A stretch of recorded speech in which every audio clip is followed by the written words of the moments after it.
أهلا وسهلا بالرجال السفاح شو. Welcome حبيبي. That doesn't kiss me. I feel like, what is that? Why is he making kisses? He's doing duck faces. All right. We good? All right, guys, welcome back to the Savage Gentleman Show. This is episode 8. We are breaking down UFC 299 with a very special guest, UFC fighter Bassil Hafez. Fighting out of Denver, Colorado, here is Bassil the Habibi Hafez!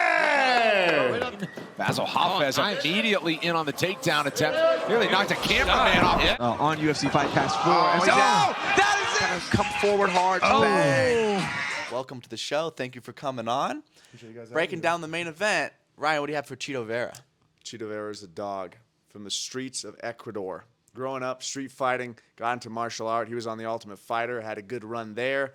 Got into the UFC with, I would say, mixed success in the beginning of his run, but he's really built a ton of momentum, including a win over Sean O'Malley before this rematch. Obviously, Sean O'Malley believes he's undefeated, but the record books state otherwise. An L is an L. He killed the calf. He got him down, elbowed him out. A win is a win, no matter what you say about it. Chito is a dog. He uses really nice front kicks. He's great at boxing, prefers to stay pretty tight-shelled. He's been working with Jason Perillo for a long time and really perfected his jab. It's one of his best punches on the feet. He's got that snappy left hook as well and does great work once he gets to the clinch with elbows and knees. Really makes the fight ugly. Not a super fast twitch guy, but as the fight progresses, that marathon-like pace takes over and gets him most of his wins. Bassil, what you got for Mr. Chito Vera? Cheeto, man, I think Cheeto, the first fight obviously showed. I mean, I think he it wasn't unplanned to hit that peroneal nerve. I think it might have been set up, and the only way to know is to see the second fight, and we'll find out for sure. But we've seen what happens when Sean's on his back. He can be finished by him. I mean, the knee isn't something you can still use. You can still get guard up. You can still defend attacks. Right. And as soon as he hurt that knee and he went to his back, it was almost instantaneous finish for Cheeto. So it really depends. We've seen a fight where he comes out a little flat maybe, and he doesn't do what he needs to do, and then we've seen Cheeto come out and shock the world. So I think he can beat Sean, but Sean has grown a lot from the first fight. So I think Cheeto has what it takes. Keep it at range, stay technical. Use his boxing, his kicks, and everything to really beat Sean's legs up and take the fight from him, take that belt. I think he has what it takes, man. I don't know. What do you think? If we're looking at Sean O'Malley and looking at the first match, I really thought Sean was dominating the first match early. Sean's game is built off his length and fakes. He's length and fakes. He's one of the longer guys in the division. He's very good at faking. He's going to show his uppercut. He's going to show his hips. He's going to fake with his hands. He's going to fake with his feet and move around as much as he can to make his opponent watch him like a snake, hypnotize him a little bit so he can get his attacks going. He's very good at a long cross. He's very good at darting into it and switching stances. He's got a good snap kick. He'll spin when you circle off and try to get away from him. In that first fight, I thought he was doing so well until Chito hit that calf. When Chito hit that calf, hit the peroneal nerve, he had drop foot. He could no longer dorsiflex his toes. That foot drops, and he is not able to be stable on it. His calf is rolling all over the place. So that really changed the dynamic. Then Sean was against the fence. Chito was hunting him down and ultimately finished that fight pretty quick. Now, that calf being a big talking point, I really like to see Sean O'Malley versus Pedro Munhoz. When Sean fought Pedro Munhoz, it ended with a no contest. But Sean made a lot of adjustments. He was checking almost every single calf kick, which is most of Pedro's game. And he was checking in a way that Justin Gaethje has showed before in a video clip. It's pretty famous. It's around, but Justin Gaethje was at Easton Training Center, Denver, a place we're familiar with, and he was showing when you're checking the calf kick, you don't just pick your leg up. If you do, they're going to kick the leg out.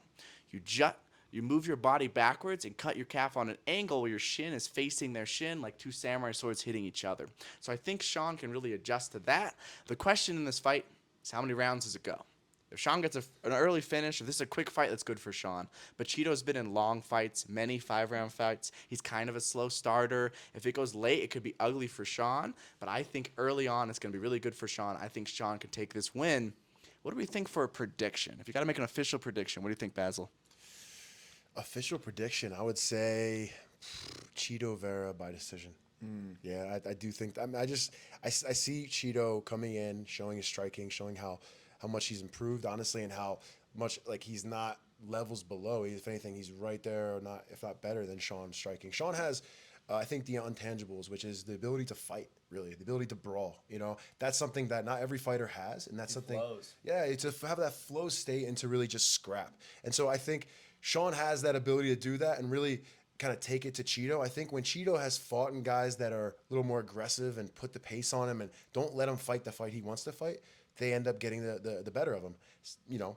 But at the end of the day, when Chito's on point and staying technical and having his range and not really having too much crazy pressure, he's able to pick the person apart slowly and do what he wants. So it really depends on. I think if Sean can push the pace, he has what it takes to really, you know, beat Chito. But if Chito can keep it at range and stay technical, I think he, you know, hands down beats Sean in the striking department. Yeah. What do you think, Ryan? One last thing I want to say about Sean O'Malley is that he sets traps. When he knocked out Aljamain Sterling, he threw a front kick up the middle and used it to switch his stance off. He drew in Aljamain Sterling and countered Aljo's rear hand. Once it was extended, if you watch the slow-mo, it's passing his face. He knew that shot was there. I like that. I want to ask you guys both a question here. What do you think happens if it hits the ground, or will it hit the ground at all? I think Sean has tricky jiu-jitsu, but I do think Chito's pace, it depends when. If it's the first round, Sean's going to pop up. He's going to scramble. If it's the third, fourth round, Chito could get his back, choke him out, throw up a triangle from his back, keep the offense flowing. I think Sean crumbles under pressure towards the end of fights like against Peter Yan. It's a great question. We don't see Chito shoot very often, but in a brawl, things happen. In the Peter Yan fight, we saw Sean on his back multiple times. Overall, I think that Chito's not going to grapple a ton. I think he's going to look to strike. And overall, I'm going to have a different opinion than both these gentlemen. I think Sean O'Malley by unanimous decision. I think he can deal with the cardio. I think he can go 5 rounds. But this is a close, good fight. Chito has shown he could beat him, but I think Sean is the better fighter. I think it's such an interesting clash of styles. Sean O'Malley wants the highlight finish. He's so good early in the fight when he has that fast twitch, that explosion going. Chito's so good down the stretch. As the fight progresses, he takes over with elbows, clinched knees. Not the prettiest technique all the time, where Sean is so much more flashy and just quick in moments, glimpses of brilliance. I do think over 5 rounds, Chito's going to start to wear on him. Sean doesn't do great super late. We've seen Peter Yan really take him to the edge and push him. I think Chito can pull this one off down the stretch. He's just got to not get knocked out early, and he's got a phenomenal chin to do it. I'm going to go Chito Vera, 4th round TKO. Fights Corey Sandhagen. Corey Sandhagen beats him for a second time for the Bantamweight Championship of the world. Okay. Any last words? I don't know. We all have different views here on how it could go. I kind of am in the middle. I think I see how it could go either way, which is kind of like neutral. I'm being Switzerland here, which is not sometimes a bad thing for me. Can't wait to find out. But look, I think it's going to be a great fight regardless. We'll see if either of them end up on their back, and I feel like it might just be in a striking match until one of them falls and gets knocked out or TKO. Can't wait to watch. Or goes to the judges. Anyway, now.